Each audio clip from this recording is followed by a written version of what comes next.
We're live, baby. All right, All so right. What's up, what's Jump up, Rope Jump Rope Nation? Nation? My name is Woohoo! Ramon, I'm Mark, and we are the Jump Jump Rope Rope Dads. Dads. Woohoo! So welcome Welcome. to the JRD Show where we talk about everything jump rope. Yeah. So again, we'd like to encourage everyone to join in the conversation. Put your comments in the comment section for your questions. We'll try to accommodate as much as we can. All right. Yep. So for our very first episode, we have a very special guest, and he's present at probably most of the jump rope events here in the Philippines. Yeah, so he's the VP for events of the Philippine Jump Rope Association. He's the man behind Jump Manila. All right, let's all welcome, without further ado, let's all welcome Coach Erwin Ng. Yeah! Hi guys, good evening.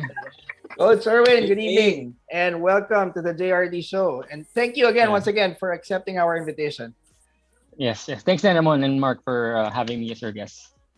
Okay, The pleasure is kinikilig ours. pa rin ako. So All right. Jump Manila ropes have been one of the most accessible and popular ropes in the market. Parang hindi yata nawawala sa budol collection yan ng mga jump rope community eh. Parating nasa cart. Automatic. Right. And Kung wala sa cart, nasa wishlist yan. Automatic yan. Absolutely. Para nung lumabas yung rope for all, parang tinatanong, meron na ba kayo sa collection nyo? Nagpabudol na ba kayo? It's very popular, very accessible. And several days, like I said, several days leading up to the launch of the JRD show, it's very evident how our community has been very keen to get to know you. Paano ka ba nag-start sa pag-jump rope, Coach Erwin? With the jump rope itself, nag-start ako, I guess mga first quarter of 2017. So back then, I think nag-start ako same reason most of the people now nag-jump rope is yung weight. I was obese, parang obese na yung level ko nun. I was at 205 pounds, tapos What? 5'7", yeah. So 5. And right now, just curious, anong weight mo right now? And what weight are you maintaining? Right now, I lost 50 pounds. Tapos ngayon nag-gain ako ng mga 5 to 10. So, parang andun lang ako sa weight na yun. Naglalaro na lang doon. Yep. Pero medyo muscle na yung mga weight ngayon right? Wow! That's 200 something pounds. Down to 150 or something, yeah. Yeah, so yun. Amazing. All right. So so back then I was at a gym, tapos parang nag-enroll din ako sa gym noon. And I was syempre nung time na yon, if you're planning to lose weight, you'll do some research kung ano yung most effective way of, and usually cardio yung makikita natin. And back then tamad ako tumakbo. So what I did was, tapos yun one day sa gym, I saw someone nag-jump rope. And nakita ko yung footworks niya. Actually, nabilib na ako dun sa boxer skip pa lang. Boxer skip, fast skip. Yung dalawang footwork na lang na yun. So nung tinry ko, hirap na hirap ako yung dalawang yun. So then eventually, I did my research. So nakita ko nga yung jump rope, how effective it is and how efficient siya when it comes to burning calories.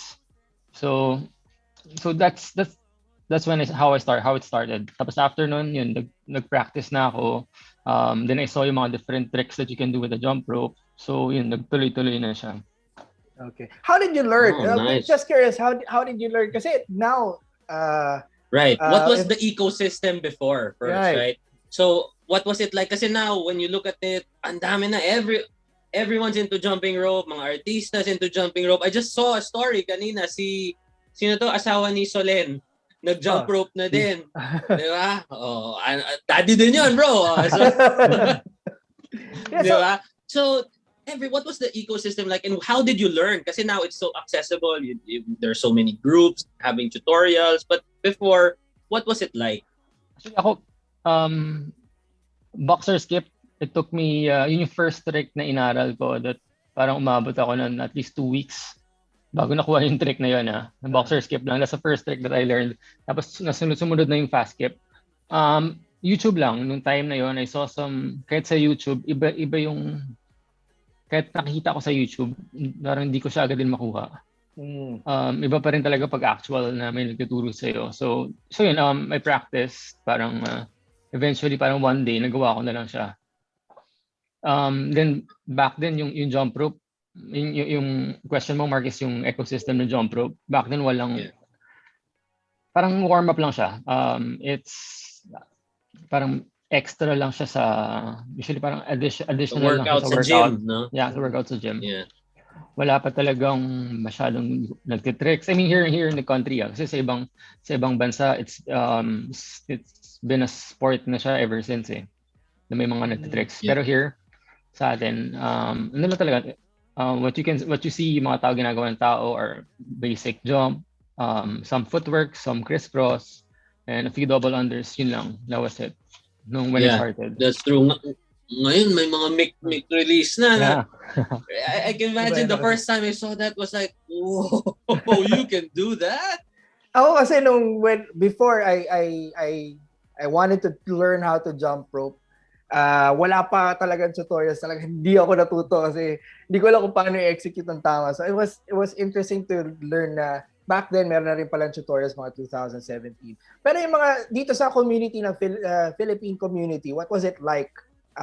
Meron na ba, may mga nakilala ka na ba ng mga skippers back then in 2017? Oh, yeah. May nakilala na ako nung 2000. I guess nung mas nag-try na ako ng mga tricks. Parang nakita ko na yung group na Philippine Jump Rope Community. Okay. Then I saw yung mga active members pa lang nun was sobrang bilang pa lang. I can remember si IJ, si Steph, si Rogie, si Noel was also building yung refined ropes. And si Don, I haven't met him pa in person, si Happy Fingers. But before was also si Ninong. Before he left, parang naging active din siya sa small community pa lang nun. Parang nag-meet up kami before, pero nakaalis na si Don nun Parang 7 or 8 lang kami. Yun, sina IJ, Steph, Rogie, and some other members pa. So sobrang, before, right? Go ahead. Oh, sorry. Yeah, yun. Nice. So before, when you just started, what were like the challenges when you were beginning? Like that was like a few years ago, 2 years, a year ago. What were the challenges when you started with this hobby, this sport? Sa akin yung challenges when it comes to doing tricks. Kasi yung gamit ko that time was a speed rope. If familiar din sa yung manipis yung cable. Yes. Tapos yung may screw pa siya. Kasi yung ganung rope pala, hindi siya maganda for tricks kasi more on for single bounce na siya tsaka double unders and some footworks So yun yung gamit ko when I tried mga crisscross, side swing cross. Doon ako nahirapan. Tapos yun nga, sobrang limited din kasi may mga tutorials na doon back then pero medyo limited pa lang din. I see. So, and iba rin talaga pag actual na may nagtuturo sa'yo na may mag-i-explain. Right. So, yun yung actually yung challenges. Helpful talaga yung mga jump meets kayo, no? Kaya ang dami mga galing ngayon panay ang jump meet. Yung iba parang every jump meet andun present. That's true kasi you can ask questions, no? You can really see it paano nila ginagawa. So I agree. Doon ako actually sa jump meet natin, doon ako natuto kay Chito yung DUX kasi he would really doon ko nakuha kay Chito talaga na sabi niya, okay, this is what you're doing wrong. So it's really good na with the community now, it's accessible na kahit saan nag-jump meet, right? Yeah, and yun that's also what I love sa community. Parang sobrang helpful ng community sa isa't isa. I agree. Parang pag may questions din sa group, I mean, may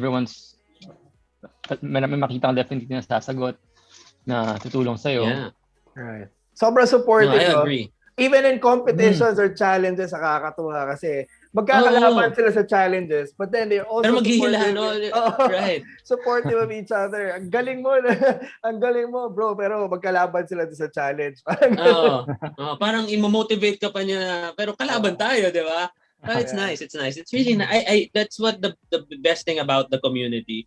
No, not to sound cheesy, but it's very, very supportive, and it's really easy to ask for help, to ask for tips. Kasi hindi yabang yung dating. Kasi it's something that you can also learn that they really want you to learn din. Yeah. So it's really nice.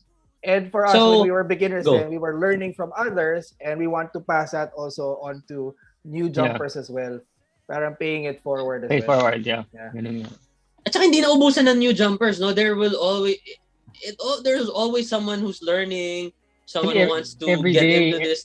Every day, I think may bagong jumper every day. Kasi it's sa Instagram ko, may mga bagong nagtatag every day. Parang every day talagang nag-grow talaga yung community. Nakikita ko nga yung stories mo, ang liliit na. So, speaking of tricks, no? What's your favorite go-to trick ngayon, coach? Ako, footworks. Pero I mean, eventually gusto kong itry lahat ng tricks. Pero I'm leaning sa mga footworks. Kasi footworks kasi sobrang with tricks, parang hundreds of tricks. There's different hundreds of tricks na pwede mong gawin. Same thing sa footwork.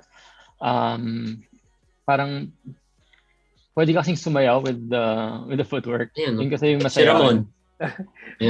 Doon ko actually nakilala si Coach Erwin eh. When I was starting, nakita ko na siya. Puro talaga, yun nga, puro footwork. Sabi ko, galing naman ito sa bilis ng paa.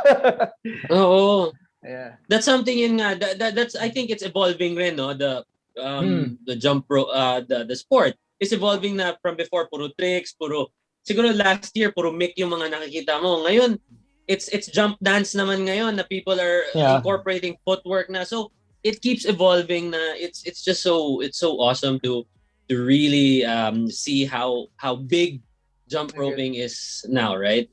At saka doon din ako nag-enjoy nung nag-jump rope na music lang, good music. Tapos and a rope.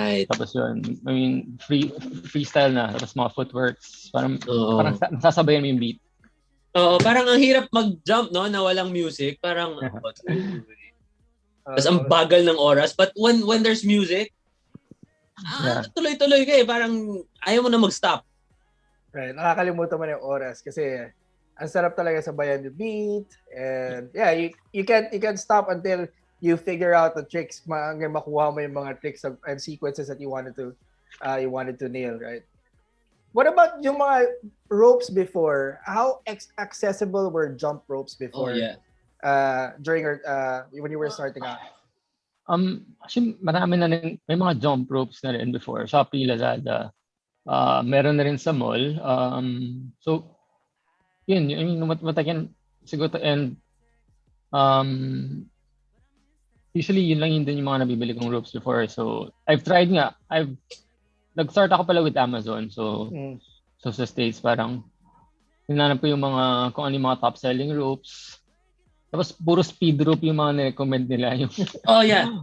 When you check, no? Even yung, you remember, diba, nag-send ako ng Jump Manila rope sa Canada. He showed me pictures. Anong magandang rope dito? Tapos all the pictures pinapakita niya sa akin, puro yung mga speed rope talaga. Puro ganun. Sabi ko, wag yan. Ang hirap niya.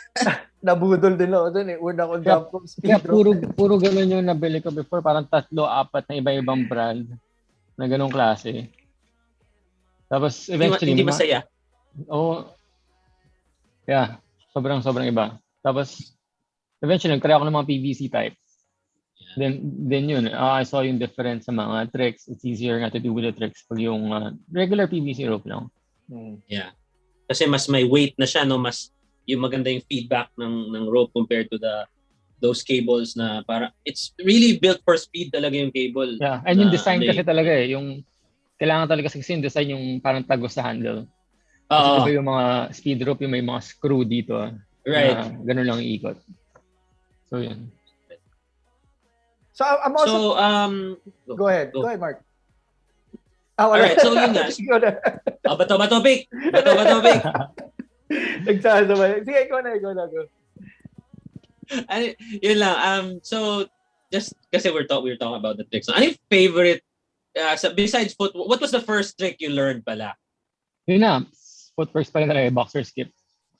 Boxer skip at saka crisscross siguro. Those were parang yun yung pinaka basic na mga parang from before na ginagawa na when I see sa gym. Yung mga footworks like yung nakita ko kasi ginagawa yung mga side to side lang, jumping jacks, na footworks.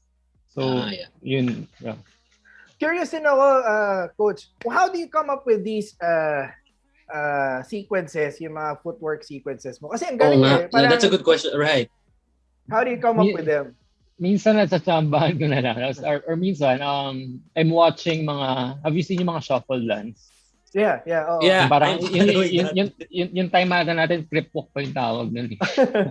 Yeah. So, yun kasi, pwede mo incorporate sa jump rope.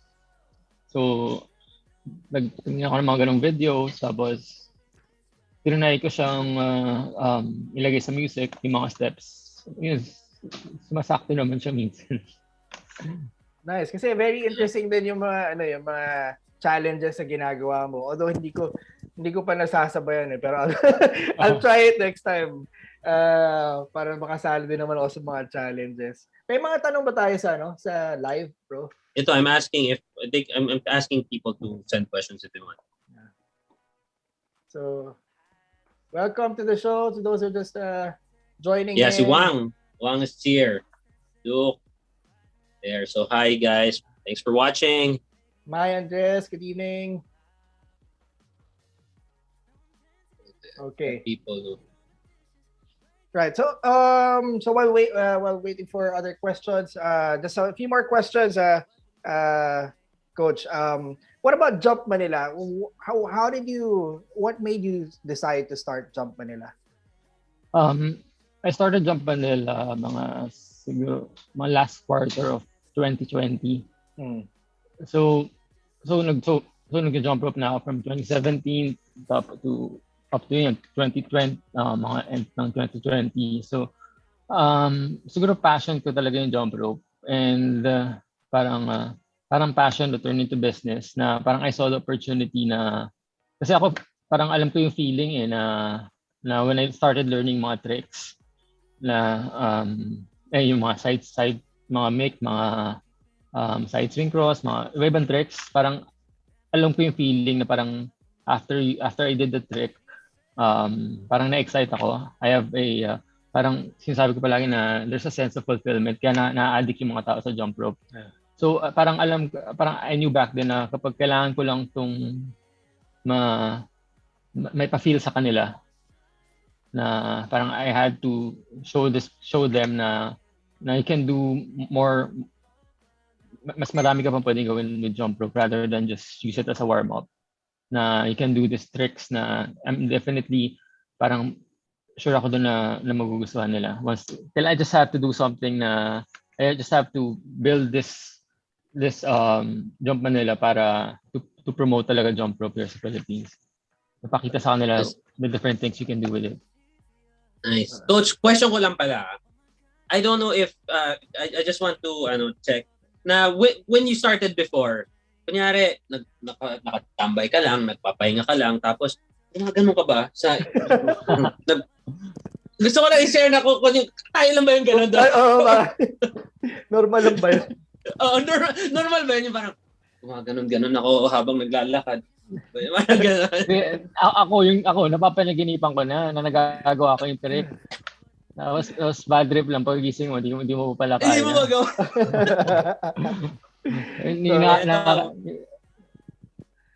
Sobrang relatable, no? Yeah. All right, so ito may questions tayo from Justin Atienza. Tips daw for DUX, Coach. Ikaw na yan, Mark. Kasi nakuha mo. Chamba pa lang yun, di ba? Sobrang hindi ko pa kaya mga up to 10 na DUX, hanggang 4 or 5 pa lang kaya ko eh. Pero yun nga, ano yung Kasi what Chito taught me was that, you know, you jump higher and then, yun nga, don't overextend yung open kasi dun umaano. So what else is there to, you know, to really get that trick? Siguro, rope length. Siguro malaking bagay din na kailangan you have to find yung parang perfect rope length for you. Iba-iba kasi, yung iba mas prefer nila mas maikling rope. Yung iba mas mahaba na konti. Tapos malaking bagay yung sabi nga Chito, yung hand position, yung don't overdo yung movement. Kasi yung, tapos keep your hands closer sa body mo when you do the cross. Yung iba kasi naka-extend yung arms, tapos dito nila kinu-cross. Masyadong, Kaya sumasabit. Yan, siguro it will also help na keep your feet together. May tulong din siya. Kasi minsan kapag masyado ka din naka-open yung parang maghihiwalay masyado yung paa mo. Minsan doon din sumasabit. Okay. Saka timing lang talaga eh. Okay, so it's really not about the speed, no? It really is about timing. Tama. And of course, the basics of that particular movement. I mean, hindi ako marunong mag-DUX, but I could imagine na gano'n yan. Yung dalawa din yung DUX. Parang kisali dito kayo may alam yan. Dalawang klase siya eh, yung open cross at saka cross open. Isa lang doon kaya ko. Hindi ko alam which one, pero kaya ko isa doon. Hindi, nauna yung open bago cross. Or nag-cross ka muna bago open. Open cross yung kaya ko. Tama. Yun kaya ko. Yeah, open cross. So, another question. Okay lang ba, from Mylene Fajardo, okay lang po ba na mga 4 months na ako, crisscross pa lang ang almost memorized ko? Yeah, okay lang naman.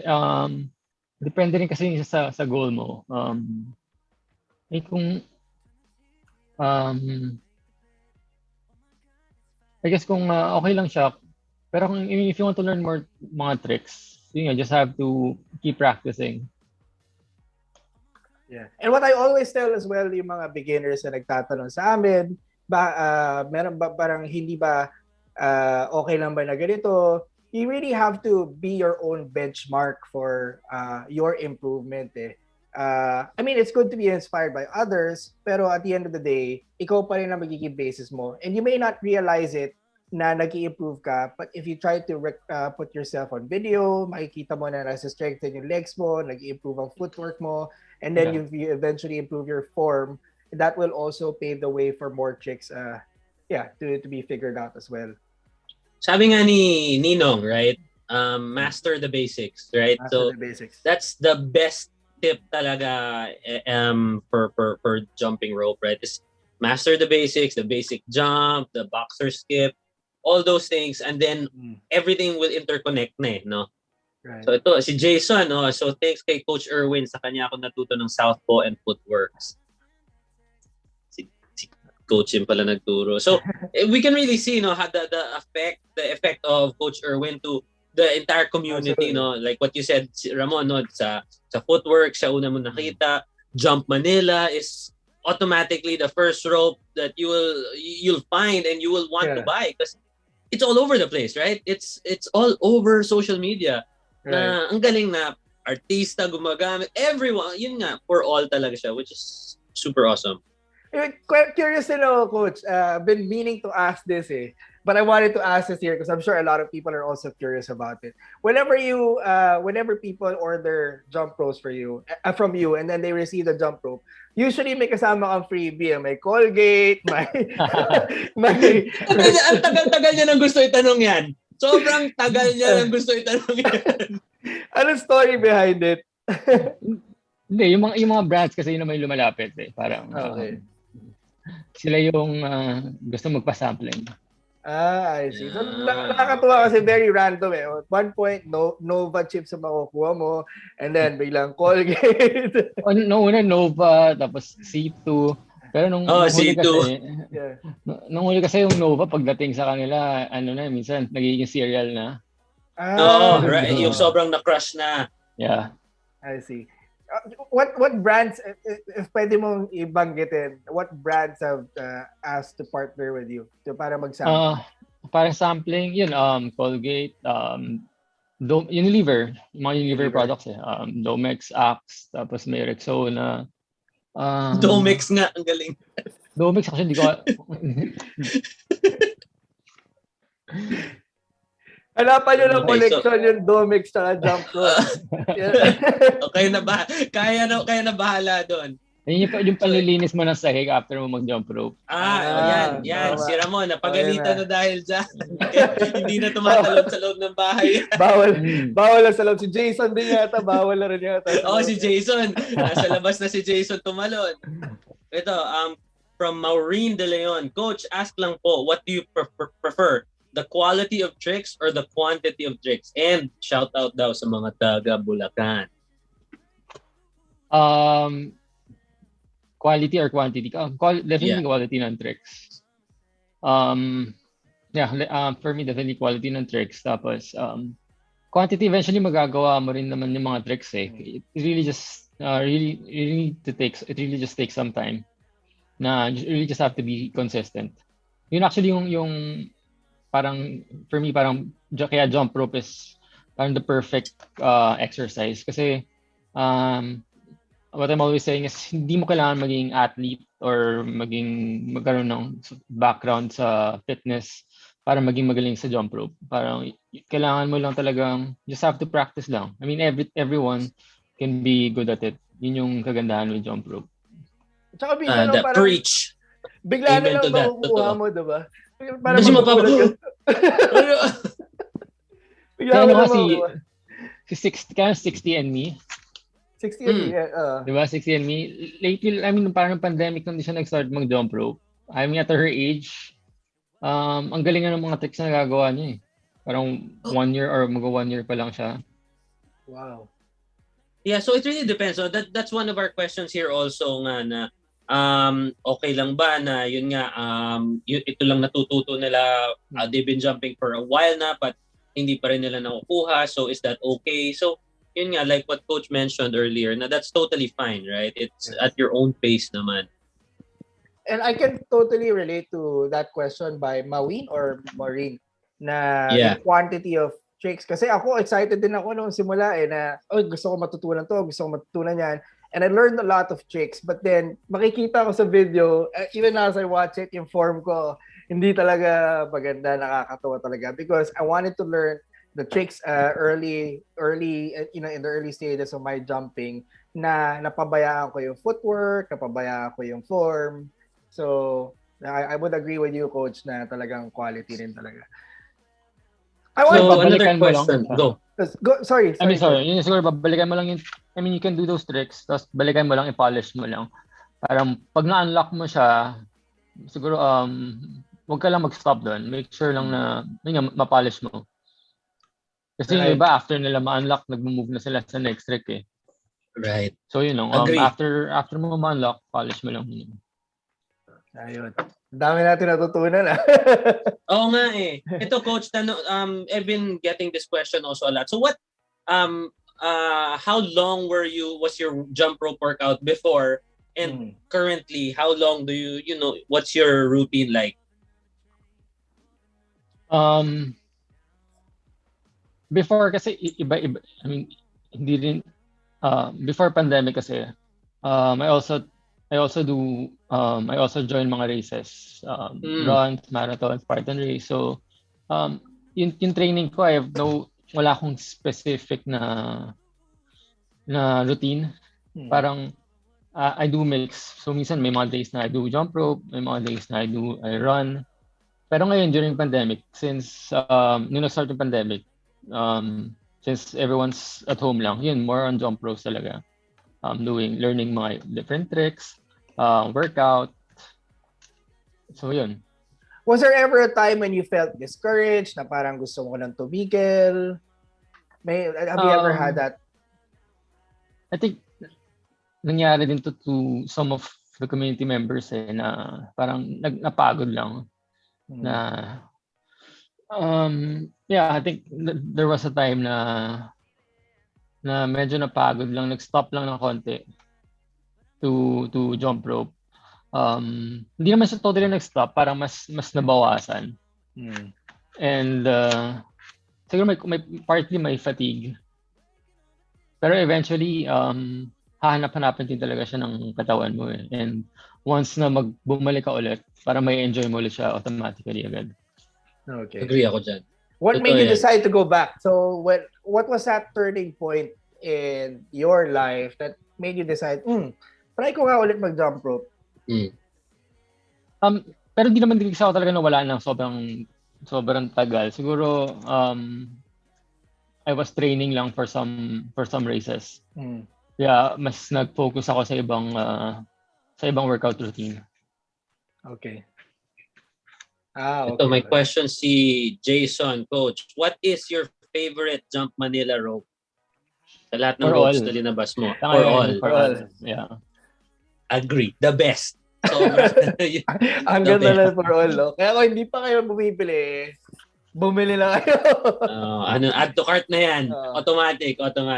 Yeah. This is the fear of missing out that you should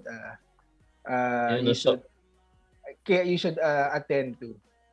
Okay, right. question. So, ang daming questions actually, but a lot of people are saying that Coach Erwin really inspired them. Nagsimula yung sa Bang Bang Challenge. With all your challenges, sobrang na-inspire sila. Oo, di ba? Classic. Yung Bang Bang Challenge. But sobrang na-inspire sila na mag-jump because of that.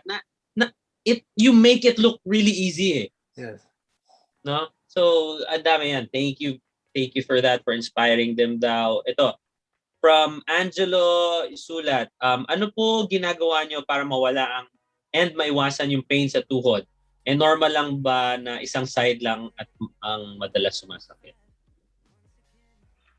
I think mostly yung iba kasi, especially for beginners, now overdo nila yung nakakalimutan nila mag-rest. Parang inaaraw-araw nila. So kapag may sumasakit, definitely kailangan rest ka lang. Rest. Especially for beginners kasi yung iba hindi nila napapansin yung oras eh. Parang yung iba kasi the following day pa sumasakit yung katawan eh. Kaya hanggang di sumasakit parang hindi sila tumitigil. Pero kailangan kilalanin mo rin yung katawan mo eh. Especially for beginners, alam natin yung jumping, it's not a normal movement na ginagawa natin every day. Hindi naman tayo tumatalon eh.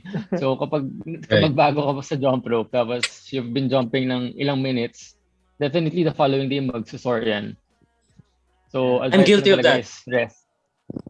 Yeah, same here. Yeah. You become, when you're a beginner, you usually become too hard on yourself, no? Na did I jump enough? Baka kulang pa yung win-workout ko today. I have to jump some more. But you have to really give yourself the rest. Gaganda ng mga question ito from Jomar Arakan. Normal lang po ba yung kakabili mo pa lang ng bagong rope tapos gusto mo na naman bumili ulit? Tapos ito ba, si Cherry, sabi, it's my 5th month jump in my jump rope journey and already 4 na yung Jump Manila ropes niya. One rope per month. May quota.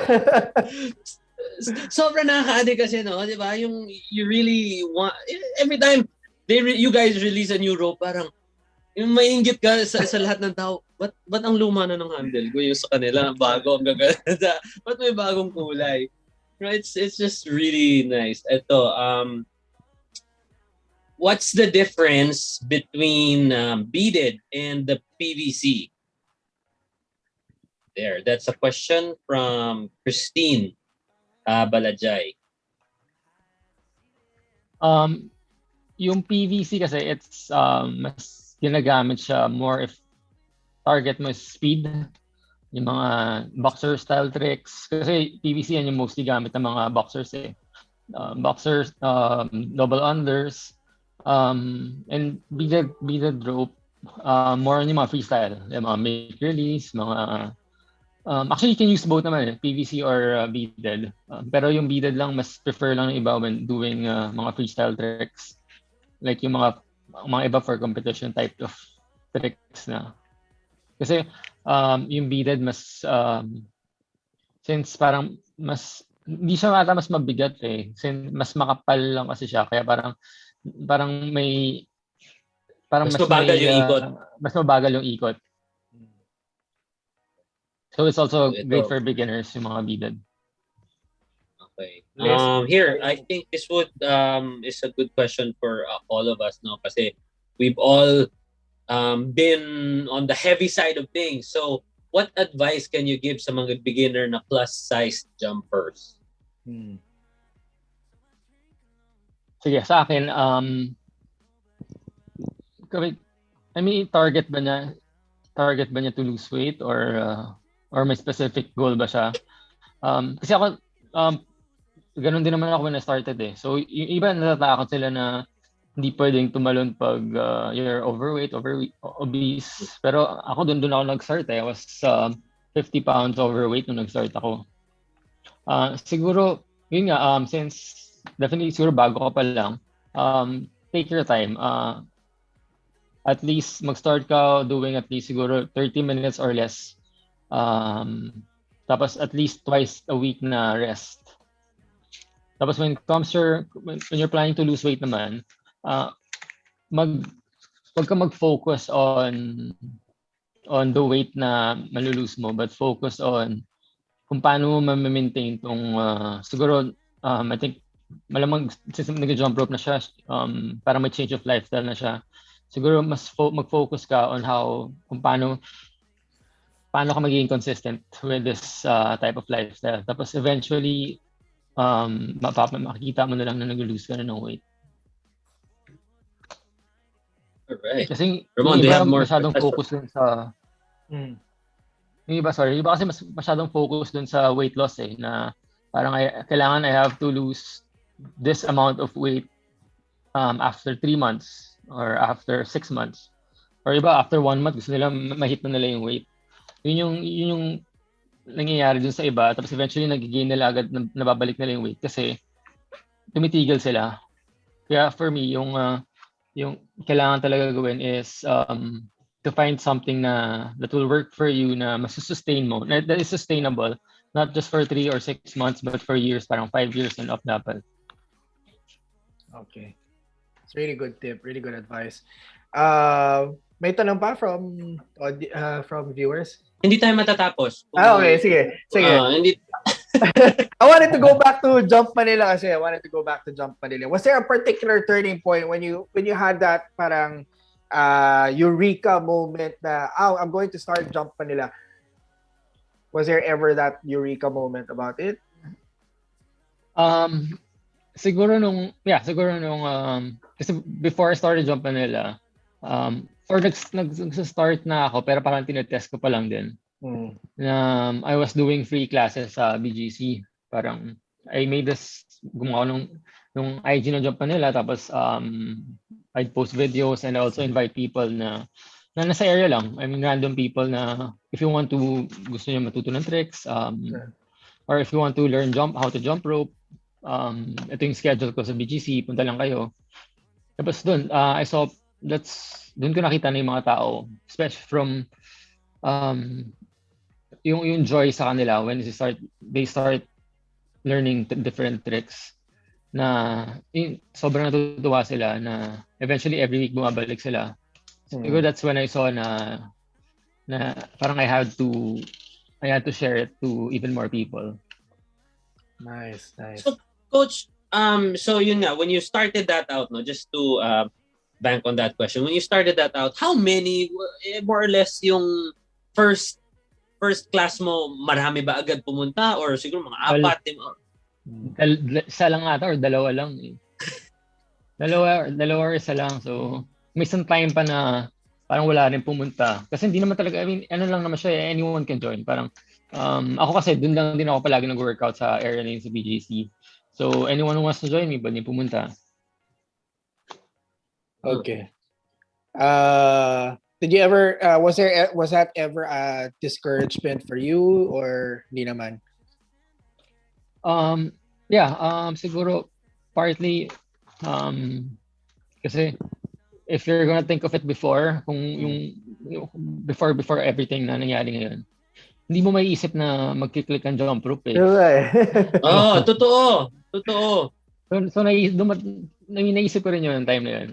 Yung jump rope, tali lang yan na siyempre may mga iba na wala masyadong alam yung jump rope.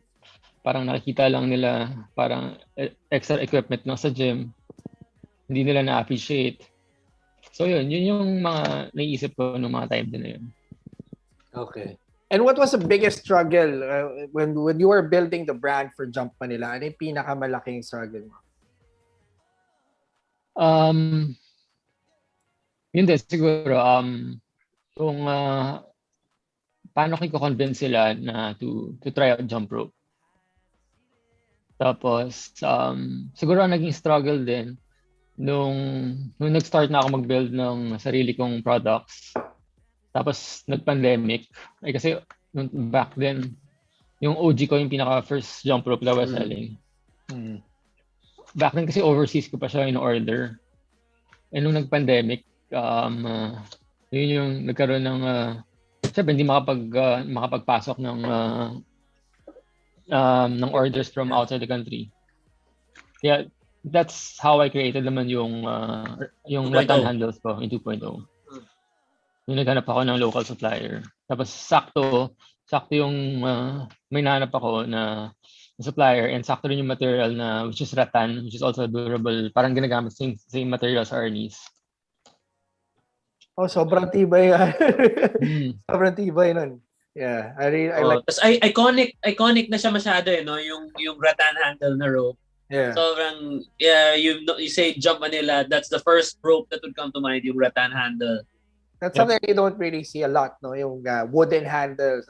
I've not seen other jump ropes. Wala talaga. With a wooden handle. What can we still expect from Jump Manila this year? I know you've just recently released beaded rope as well. And yung from Rope for All. Yeah. Yung beaded rope, meron na siya existing na. Parang itong bago lang, it's a new colorway. Color, yeah. Okay. So for this year, hopefully pag mas mag-normalize na, more meetups, more events. Nice. So may abangan na naman yung mga tao. Ngayon nga, just to mention, ngayon marami na eh. What more after? So it's really going to be accessible for people to go to those meetups kasi like what we mentioned earlier na each district may community na eh. Nakakatuwa, sobrang nakakatuwa ngayon. Nice. Baka magkatotoo yung panaginip ni Leo na buong Pilipinas no magkaroon ng grand assembly ng mga skippers. May jump. Sabay-sabay magtatalunan. Pero malay mo. Actually, kahit na parang feel natin laki na ng community ngayon, parang sa akin, ang liit pa rin niya. Parang sobrang laki pa ng ilalaki. Potential growth. Yeah. Parang for me, parang 1% pa lang nung potential ang nai-hit ng jump rope . So bagay kasi now recently lang talaga siya pa nakikilala. I mean, during the pandemic lang talaga nakikilala, no? Yeah, you're right. And even when things normalize, it won't be the old normal. Yeah. A lot of things will really change, diba? And I think jump rope is here to stay as well. Right. So wait lang. On that question, so we know now that since nagka-pandemic, right? So everyone was stuck at home, gyms were closed. That's why people were looking for something else to work out with. How will they, continue their workout? Lalo yung mga fit na, yung mga nagji-gym, what will they do? Since gyms were closed, you can't jog around anywhere. So, Coach, do you think na after the pandemic, once somewhat normalized, do you think jump rope will still here to stay, or babalik mga tao sa gym and do the normal things they used to do before? I think mas lalaki kasi like sabi kanina na pag nag-normalize, mas magkakaroon ng mga maraming meetups, events, jump rope events. Tapos ngayon sa PGRA we're tapping mga students, mga PE teacher kasi eventually magiging part na siya ng PE ng jump rope. Nice. Yun yung malaking parang chunk ng population na malaking potential ng jump rope na tina-target namin ngayon. Mga kids. Next generation of jumpers. Yeah. Nice. So you mentioned PJRA. You're also the VP for events of PJRA. Do you have any upcoming events that you'd like to invite the viewers? We're planning to do a meetup na na may kasamang, I think magkakaroon din hopefully ng competition. Oh. Parang, kasi since ang goal ng PGRA, hindi lang parang for recreational yung jump rope but talagang sport siya na eventually sport talaga na will be competing kasi nga actually may magko-compete sa atin sina Ann will be competing international. Wow. So with PGRA, yun yung plan namin is to build athletes to create athletes na pwedeng mag-compete internationally. Pero siyempre, yung plan namin ngayon is magkaroon muna tayo ng mga local competition. Parang nga palarong pambansa, magkaroon naman ganun. Okay. Kailan ulit September mangyayari yun, diba? Yung competition na sasalihan ng PJRA? I-check ko lang yung hindi ko nakabisado yung schedule. Okay lang. But how do we show our support? Is there a way that we as a community can show our support for our representatives?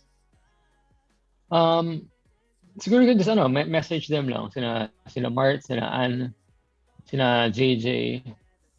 Yun na siguro. I think prayer lang and moral supports for now. Okay. Right. That's exciting, no? Na it's gonna be recognized na rin, no? Competitive sport. Padamihan ng double and magiging 10, quadruple under. Pag basic skip, sali tayo. Sali tayo doon. Yeah. Sa competition side, ang dami rin pwede. Yun nga, merong freestyle, meron din yung most number of jumps. Yeah. Tapos most number of double unders. Tapos meron din double dutch. Yun yung sinusubukan namin i-introduce ngayon Kala Rob. Double dutch. Yun yung masaya eventually kapag nagagawa na siya ng mga groups. Tapos hopefully ma-incorporate siya ng mga, kasi sa Philippines may tao sumayaw Perfect yung double dutch for that That's so true. So exciting times for the jump rope community. Yeah, so can't wait. I'm sure everyone's excited. Everyone is always waiting for the new Jump Manila rope to come out. I'm sure there was this point, siguro, when was this? Around early this year, no? Na, hala ka, out of stock lahat. Out of stock, wala ka naranasan. Napafrustrate lang. Bakit out of stock? Naka-favorite ko rin ko. Nandun na sa wishlist mo, abang-abangan mo, wala pa rin ba? Yung araw-araw ka nag-check, wala pa rin. So true. Yung kinapalan ko na yung mukha ko, sir, kailan po kayo magkakaroon ng stock? Tapos yun, mag-reply sila coach na, okay, ito yung schedule na may stock tayo. Yun. Ayun. Meron pa tayong tanong from the viewers? Maybe we can... I think we're good. Okay na tayo. We were able to answer most of the questions now. Just for us, just some final questions, Coach, kasi we're almost at the top of the hour. We have 10 minutes left. If you didn't get into jumping rope, where do you think you would be? Feel ko fitness. Probably fitness related, but then or sa food. Kasi we're also into food business. Okay, so amazing. Food or fitness. So ano nga mas okay? Food or... Mahirap na struggle yan. And so what's the best advice that you can give to new skippers? Yeah. Guys, don't get intimidated sa mga tricks, because like what I said, you don't have to be an athlete to be good at this. Parang you just have to stay consistent, practice, tapos bigyan ng importance ang rest and recovery. All right. Okay. That's something that someone should have told us before when we started, that rest is important. Totoo. Kasi, di ba, naalala mo yung dati na kami mag-chat kami, nagpahinga ka? Walang pahinga. Tuloy-tuloy natin to. Hirap na maglakad, pero wag yung gagawin. Hindi, kaya natin to. Importante. Mag-rest, yes. Importante mag-rest. All right, so there you have it. Right. Coach, thanks once again for guesting on our show. Our viewers, thanks as well for tuning in and taking part in the conversation. As promised in today's episode, we will also give away 3 Jump Manila ropes. And yeah, it's now time to find out who our winners are. And of course, thanks to Jump Manila. All right. Our giveaways. Mark. Yes, thank you very much, Coach. So we have I'm here. Let me give let's do that. So we'll pick 3 winners. Hold on. Ayan, namimili ka na. Paano mo ba sineselectan? Baka favorite sa mga friends ko, hinahanap ko yung mga friends. Ikaw naman. Hindi, ayan o, legit. I'm using comment picker. Yeah, may comment picker tayo. So, hindi to favoritism. And starting. Hold on.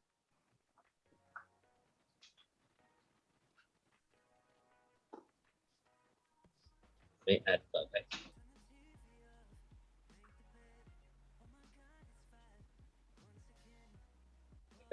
Sorry. Nagpa-buff pa eh. Medyo bumagal. Magsalita ka muna, Ram. Sige. While we're waiting, watch out for our next episode. We will be having as our guest the very first rush athlete in the Philippines, Mr. Roping Around, Chito Ines. So watch out for that. Thanks once again. I hope you enjoyed today's episode, our very first episode. Ang dami namin natutunan from Coach Erwin. I hope you guys have learned a lot as well, and you've become inspired. It was an interesting conversation, Coach. Thank you, and it's nice to get to know more about you beyond what we see on social media. Just having this conversation with you. I know, Mark. Yeah, thanks guys for inviting me. Of course. And looking forward to next Jump Rope Dads na meetup. Yeah, absolutely. Oo. Yun yung medyo kinilig talaga ako nun yung una ko nakita si Coach parang Manila. Ito it's picking the winner. So our winner for the first for the 2.0. So we're gonna pick 3 winners, no? So the first winner is for 2.0 is Kathleen Driz. So Kathleen Driz, congratulations on that 2.0 rope. Yeah. Next, so another 2.0 rope to be given away. Yep, another 2.0 rope. See random. Meron na. Ayan, si Binibining Shell. Binibining Shell. Congratulations. For getting a Jump Manila 2.0. 2.0. And lastly, 2.0. And lastly, to win the Jump Manila beaded rope. Right? So here we go. Soft beaded rope from Jump Manila. Yes, sir. Ayan na, meron na. Winner is Arlene here. Okay. Arl here. So there. Yeah. So we will contact you guys. We're also going to post the winners on our IG page. So everybody knows who the winners are. And it's a wrap. So would like to Coach, thank you very much. And to the viewers, thank you all. We really appreciate it. Thanks, Jump Rope Nation. Thank you for watching. Yep. Be inspired and keep skipping. Keep skipping. Jump Rope. All right.